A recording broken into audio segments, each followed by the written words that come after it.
வணக்கம் தம்பி. வணக்கம். தம்பியோட பேர் என்ன? கிருஷாந்தன். கிருஷாந்தன். கழுதாவில். இப்போ கத்தரி நடுவு பண்ணியிருக்கியல். கத்தரி என்ன வெள்ளத்தில் தாண்டு போயிட்டேனே? தாண்டுது. அவ்வளவு பல்லவளவாது. அதிகமான மழை வச்சு பெய்கிற நேரங்களில் தாழுது, மற்ற நேரங்களில் இல்லை. அப்படி இல்லைன்னு. இப்போ இந்த பக்கம் பார்த்த முடியும்னா மிக கூடுதலான தண்ணி நிரம்பி கிடக்குதுன்னு. ஆமாம். இப்போ இந்த வெள்ளத்தில் இருக்கிற கத்தரியை மீண்டும் நீர் வத்தினத்துக்கு பிறகு செய்யக்கூடிய மாதிரி இருக்குமா தம்பி? ஒரு 2 நாட்களில் தண்ணி வத்துமெண்டா ஏதாவது செய்யலாம். இல்லைண்டா வேறு பயிர் தான் மாற்று பயிர் தான் செய்ய வேண்டி வரும். என்ன ஒரு 2 நாட்களில் இப்போ தண்ணி பிடிச்சதான் நாள் இப்போ அது இப்போ 3 நாட்களாக இருக்கு. 3 நாட்களாக இருக்குது. இப்போ நைட்டுக்கு மழை பெய்யலை, நாளைக்கு தண்ணி வற்றிட்டேன்னா தொடர்ச்சியாக அந்த செய்யலாமா? நாளைக்கு வத்தினாலும் மேல் ஈரம் கொஞ்சம் கசிகிற தன்மை இருக்கு. அதுவும் பத்தினா தான் ஊத்துத்தன்மை செய்யக்கூடிய மாதிரி இருக்கும். என்ன பசல எண்ணெயோ நிலத்துக்கு போய் சேரும். இப்போ என்ன இனம் தம்பி இது கத்தரி? இது 704 ஹைப்ரிட். 704ன்றது நாட்டிருக்கிறீங்க இல்லைண்ணே? நாட்டி இப்போ எத்தனை நாள்? இப்போ அது இப்போ சுமார் ஒரு 30 நாட்கள் கிட்ட. 30 நாட்கள், ஒரு மாதம் ஆகுது. என்ன ஆகுது? இன்னும் ஆகலை. அதுக்குள்ளே ஒரு 25 தொடக்கம் 30 நாளைக்குள்ளே இருக்குது. நாளைக்குள்ளே வரும். இப்போ கத்தரியல் காய்க்கிறதுக்கு தயாராகிட்டேன். கண்ணி கட்டின டைம். இப்போ எத்தனை கத்தரி கண்டதுக்குள்ளே நடு செஞ்சிருக்கீள்? ஒரு சுமார் ஒரு 1800க்குள்ளே 1800 கத்தரிக்கு கிட்ட நடுகை செஞ்சிருக்கிறீர்கள். இப்போ அவ்வளவும் நீரில் மழை வெள்ளத்தில் மூழ்கி போயிட்டு. ஏன்னா இப்போ இதுவரைக்கும் இந்த நடுகை செஞ்சையிலேருந்து நிலத்தை பண்படுத்தினதுலேருந்து நடுகை செஞ்சையிலேருந்து இப்போ வரைக்கும் இப்போ கிட்டத்தட்ட எவ்வளவு செலவாயிருக்கும் உங்களுக்கு? கிட்டத்தட்ட உழவடித்ததுலேருந்து எல்லா செலவும் ஒரு 20,000 ரூபா. 25,000 ரூபா செலவாயிருக்கும். என்ன நாற்றுகள் வாங்குறதுக்கு நிறைய காசு செலவாயிருக்குமே? நீங்களே நாட்டு மாடை போட்டு நீங்கள் என்ன விதையை வாங்கி நீங்களே நாட்டு மாடை போட்டு அதால் உங்களுக்கு கொஞ்சம் செலவு குறைவாக இருக்குது. என்ன கத்தரி நடுகை செஞ்சு ஒரு மாதத்துக்கிட்ட ஆகுதன்றியல். இப்படி வெள்ளம் பிடிக்கக்கூடிய நிலத்தில் ஏன் கத்தரி நடுகை செஞ்சு? நீங்கள் நாங்கள் போன வருடமும் இதே டைமில் செஞ்சுட்டு நாட்டிருக்கோம். ஆனால் இப்படி வெள்ளம் பிடிச்சதில்லை. இந்த வருடம் தான் அப்படி முடிச்சிருக்கேனே. இந்த வருடம் பார்த்தோம்னு சொன்னால் பிப்ரவரி மாதத்திலே வடகிழ் பருவமழை பெஞ்சு கொண்டு இருக்குதுன்னு. அநேகமாக இந்த மாதிரியான காலப்பகுதிகளில் வெள்ளம் போடுறதுக்கான வாய்ப்புகள் இருக்கிறல்ல.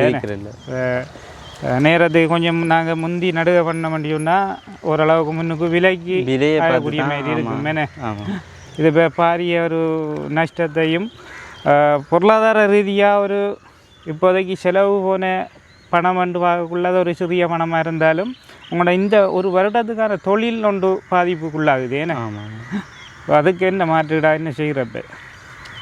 இன்னொரு பயிரிலிருந்து வர முதலீடு எடுத்துக்கொண்டு தான் இதுக்கு போட வேண்டியது. அல்லது இப்போ அதை செய்யக்கூடிய மாதிரி இருந்தால் செய்யலாம்.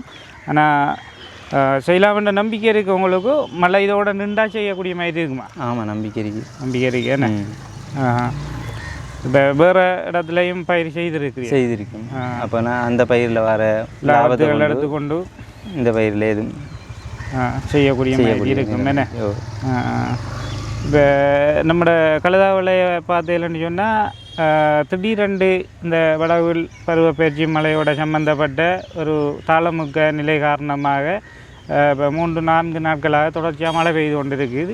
இதே போன்று அங்கே மிளகாய், பாவை தோட்டங்கள், கத்தரி செய்யாளர்கள் எல்லாம் மிகவும் பாதிக்கப்பட்டு கொண்டிருக்கிறார்கள். அப்போ இது சம்பந்தமாக விவசாய திணைக்களங்களோ அல்லது எமது அரசு நிறுவனங்களோ அரசு சார்பற்ற நிறுவனங்களோ யாராவது வந்து உங்களை சந்திக்கு ஏதாவது? இதுவரைக்கும் சந்திக்கல. இதுவரையில் யாரும் இல்லை. இனிமேல் யாரும் சந்திச்சா நல்லதுன்னு நினைக்கிறோம்.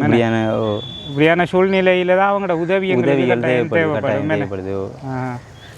என்னன்னா தொழில் இழப்புன்றது வந்து அதுக்கு செலவு செய்த ஒரு பண இழப்பையும் தாண்டி அது ஒரு நீண்ட கால ஒரு 6 மாதமோ அல்லது 8 மாதத்துக்குரிய தொழிலே இழந்து போகிற ஒரு நிலைமை. அந்த நேரத்தில் அவங்க கை கொடுக்கணும். கட்டாயம் கொடுத்தா தான் இன்னொரு முறை நம்ம முயற்சி செய்யறதுக்கு ஒரு ஆர்வம் கிடைக்கும். ஆர்வமாக இருக்கும். இல்லைன்னு சொன்னால் அந்த விவசாயத்தில் இருக்கிற ஆர்வமே எங்களுக்கு குறைஞ்சு போயிடும். இப்படி ஒரு பாதிப்பு. மற்றது நாங்கள் பார்த்து செய்து வந்த பயிர் இப்படி திடீரென்று வெள்ளத்தில் மூழ்கி போனால் அதை இயற்கையால் வரதை நம்ம ஒன்றும் செய்யலாம். இயலாது. அரசாங்கம் ஏதாவது உதவி செய்யலாம், உதவிகள் செய்யணும் மேலே கட்டாயம்.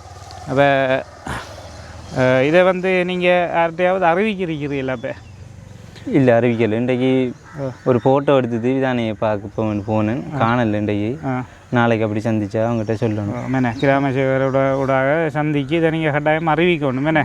எங்களோட வீடியோவையும் இது சம்மந்தப்பட்ட அதிகாரிகள் பார்க்குற நேரத்தில் இந்த மாதிரி பயிர் வெள்ளத்தில் மூழ்கி இருக்கிற விவசாயிகள் தம்பி கிருஷாந்தனை போன்று இன்னும் பலர் இருக்கிறார்கள். இவர்களுக்கு தொழில் வாய்ப்பு, மீண்டும் விவசாயத்தை செய்யக்கூடிய அளவுக்கு ஒரு உதவியோ அல்லது இந்த தொழில் வெள்ளத்தில் மூழ்கினதுக்கான ஒரு இழப்பீடோ அவர்களுக்கு கொடுத்து உதவினால் அது ஒரு பெரிய உதவியாக அவங்க எதிர்பார்க்குறாங்க. அத்தோடு எமது கழுதாவளை கிராமம் மட்டுமல்ல, இந்த பிரதேசத்தில் அநேகமான கிராமங்களில் விவசாயிகள் இவ்வாறான திடீர் வெள்ளத்தினால் தங்களோட தொழிலை இழந்து பாதிக்கிற இந்த காலகட்டங்களில் கண்டிப்பாக நாங்கள் ஒரு உதவியை எதிர்பார்த்து கொண்டு காத்திருக்கின்றோம். நன்றி. நன்றி.